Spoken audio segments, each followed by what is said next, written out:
Hi friends, welcome back to పట్టి kitchen. ఈరోజు మన కిచెన్లో కారపూసని ఎలా చేయాలో ఈ వీడియోలో చూసిద్దాము.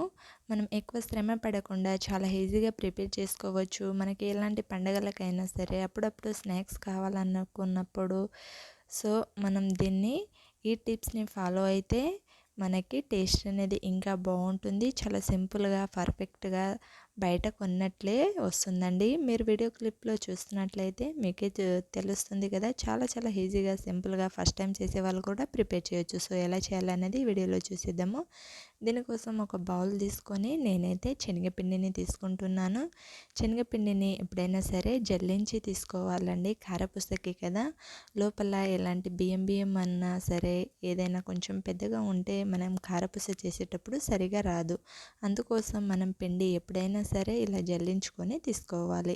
పిండిని నేను 2 కప్స్ వరకు తీసుకుంటున్నాను. 2 కప్స్ పిండిని ఇలా జల్లించి తీసుకొని లోపల ఉన్న వేస్ట్ అంతా పడేయాలి.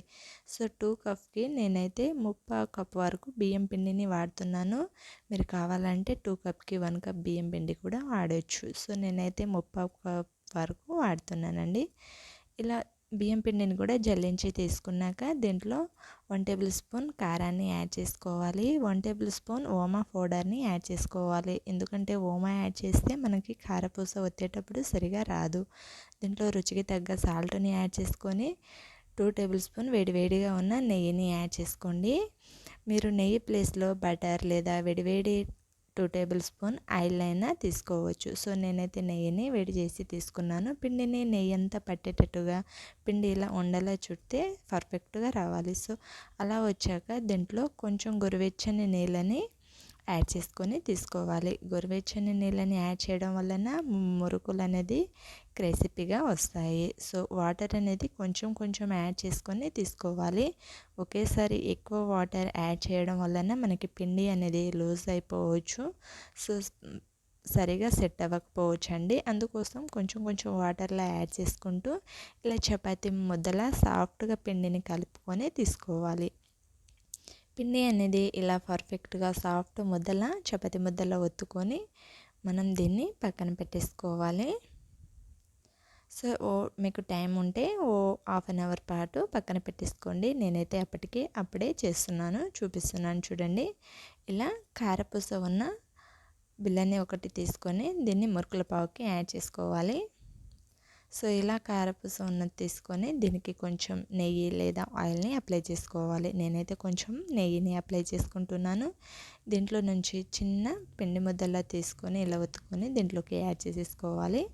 ఇలా యాడ్ చేసుకొని మనం మురుకుల్ని ఒత్తుకోవాలి. మీ దగ్గర ఇలాంటి ఒక జాలి గంటె ఉన్నా సరే, ఇలాంటి ఒక ప్లేట్ మూత ఉన్నా సరే దీని మీద ఒత్తుకొని తీసుకోండి. మీకు డైరెక్ట్గా ఆయిల్లోకి ఒత్తనికి రాని వాళ్ళు, ఫస్ట్ టైం చేసే వాళ్ళకి చాలామందికి రాదు కదా.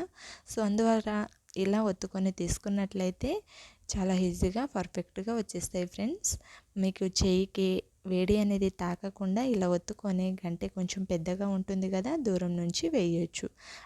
స్టవ్ మీద డీకి సరిపడా ఆయిల్ని పెట్టుకొని బాగా హీట్ అయిందా లేదా అనేది చిన్న పిండి ముద్దని యాడ్ చేసుకొని చూసుకుంటే మనకి ఆయిల్ అనేది పర్ఫెక్ట్గా హీట్ అయినట్లే. సో ఇలా హీట్ అయిన ఆయిల్లోకి మనం ఒత్తుకొని తీసుకున్న కారపూసని దీంట్లోకి యాడ్ చేసేసుకొని ఇటు అటు టర్న్ చేసుకొని కాల్చుకున్నట్లయితే మనకి కారపూస పర్ఫెక్ట్గా ఫ్రై అయిపోయింది. సో దీన్ని తీసి ఒక ప్లేట్లో యాడ్ చేసి పక్కన పెట్టేసుకుందాము. ఇలా పక్కన పెట్టేసుకొని నేనైతే డైరెక్ట్గా లోపలే వచ్చేసి చూపిస్తున్నానండి. ఇలా కూడా చేసుకోవచ్చు చాలా సింపుల్గా. మీరు రెగ్యులర్గా అప్పుడప్పుడు చేస్తున్న వాళ్ళకైతే పర్ఫెక్ట్గా వచ్చేస్తుంది. ఫస్ట్ టైం చేస్తున్నట్లయితే నేను ఫస్ట్ చూపించిన టిప్ అయితే పర్ఫెక్ట్గా పనికొస్తుందని నేను అనుకుంటున్నానండి. సో మన డైరెక్ట్గా ఒత్తి చేసిన చూడండి ఎంత పర్ఫెక్ట్గా వచ్చిందో కారపూస అనేది. దీన్ని ఒక ప్లేట్ తీసుకొని ప్లేట్లోకి సర్వ్ అవుట్ చేసుకోవాలి.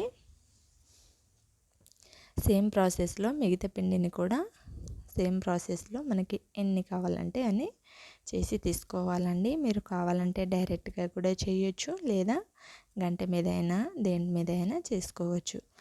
ఎంతో రుచికరమైన మురుకుల్ని మనం ఈ కారపూసని చాలా ఈజీగా పండగలకైనా సరే, మనకి స్నాక్స్ కావాలైనా సరే ఒకసారి ఈ టిప్స్తో చేయండి, పర్ఫెక్ట్గా వస్తాయండి. ఫస్ట్ టైం చేసే వాళ్ళు కూడా చాలా ఈజీగా చేసుకోవచ్చు.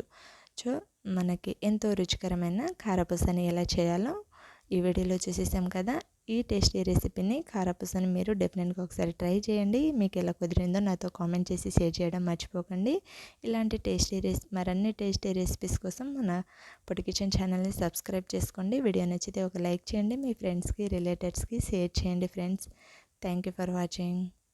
తప్పకుండా ట్రై చేయండి. ఎలా వచ్చిందో నాతో షేర్ చేయండి. మరిన్ని రెసిపీస్ కోసం మన ఛానల్ని సబ్స్క్రైబ్ చేసుకోవడం మాత్రం మర్చిపోకండి. ఇలాంటి మరిన్ని టేస్టీ రెసిపీస్ని డిస్క్రిప్షన్ లింక్స్ ఇస్తాను, ఒకసారి కుదిరితే చూడండి. Thank you for watching.